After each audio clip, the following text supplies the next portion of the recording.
The Glass Menagerie by Tennessee Williams. And it's set in 1937 in a St. Louis tenement building. I'm Amanda. I'm the mother. I'm living with my son and my daughter, Laura, and we're dreadfully poor. Life has been a bitter disappointment for me. I thought growing up that I was going to marry a rich plantation owner. I had millions of gentlemen callers all the time and ended up marrying someone who ended up being a drunk and leaving me with my young children. And I'm deathly afraid that my son is going to follow in my husband's footsteps.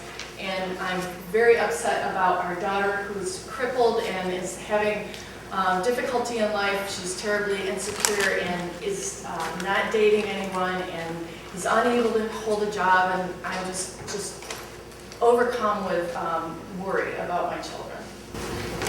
I play Tom Wingfield, Amanda's son. Tom was just completely at his wit's end with his entire situation, his home life, his job, everything in between. And the agitation just boils up inside him until eventually he just explodes because he can't contain himself anymore. That's basically what you're going to see.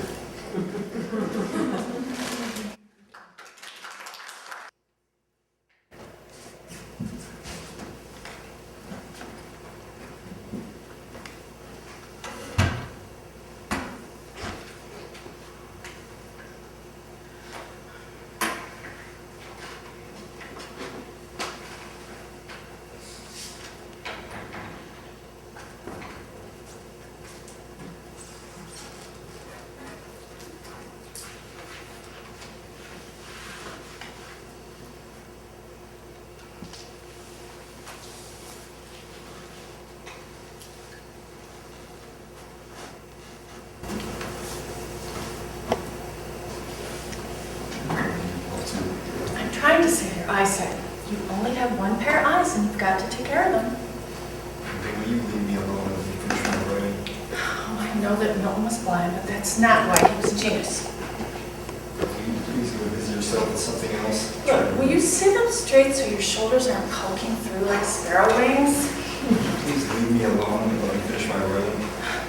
I've seen that position in a medical chart, and I know what it does to your internal organs. Sit up and I'll show you. Your stomach presses up against your lungs, and your lungs press up against your heart, and your poor little heart gets discouraged because it can't have any room to go on beating for you. What in hell am I supposed to do? Don't talk to me like that. What's the matter with you? Have you come out of your senses? Yes, I have. You've driven me out of them. What is the matter with you lately, you big idiot? Look, I haven't got a single thing, not a single thing left in this house I can call my own.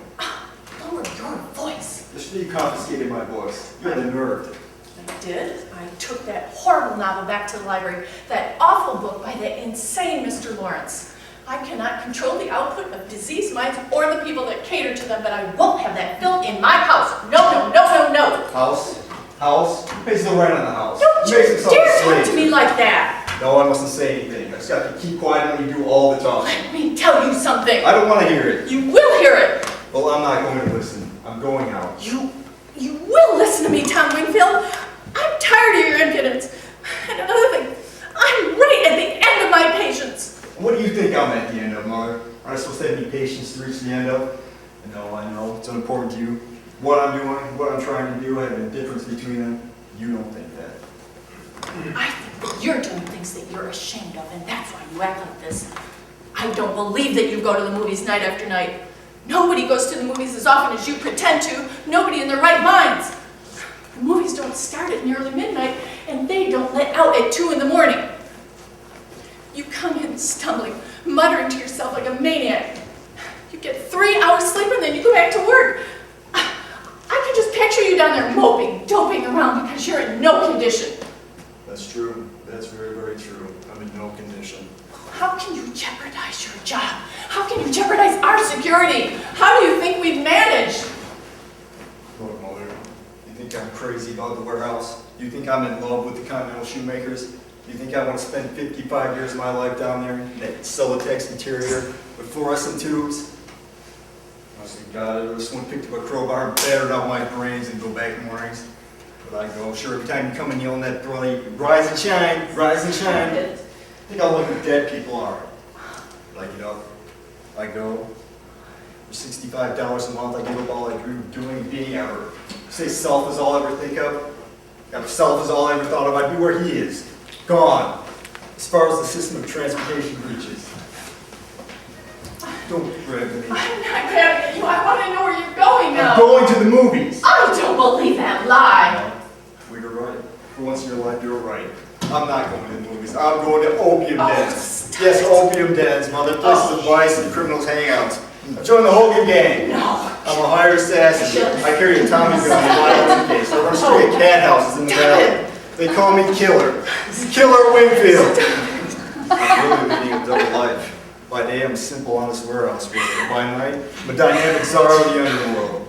I go to gambling scenes. I spend my fortune on the roulette tables. I wear an eye patch and a false mustache. On those occasions, they call me El Diablo. I can tell you things to make you sleepless. So my enemies are going to dynamite this place. They're going to blow this place sky high. And will I be happy? Will I be glad? And so will you. You'll go up over Blue Mountain on a broomstick with 17 gentlemen callers. You'll be babbling old witch.